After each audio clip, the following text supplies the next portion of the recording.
Ну что у нас спортсмены? У нас, как всегда, вольная борьба, много и ярко.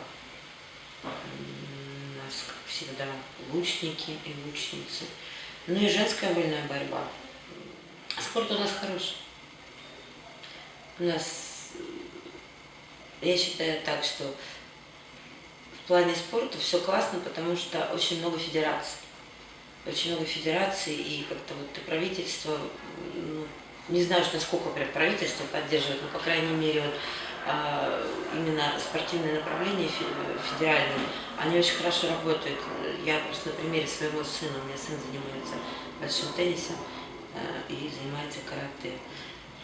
И я вижу, как это классно, как это заряжает детей, да, как это мотивирует их к тому, чтобы, кстати, не ходить, не шляться по улицам и не уйти в какие-то там плохие направления.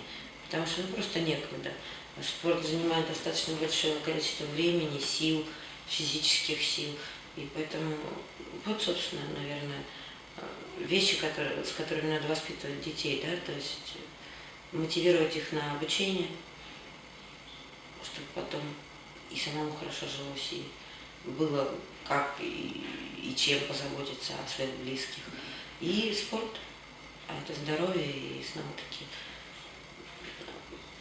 умственная работа.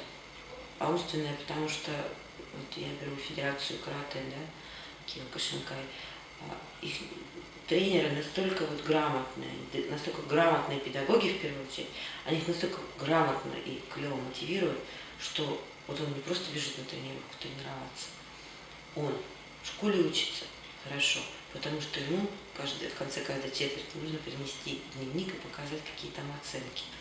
И за плохие оценки ты отжимаешься, а за хорошие ты месяц бесплатно ходишь на тренировки. То есть вот такая мотивация, которая связывает и тренировку, и школу, это же просто гениально. И, конечно, воспитывает. Помогает родителям воспитывать детей.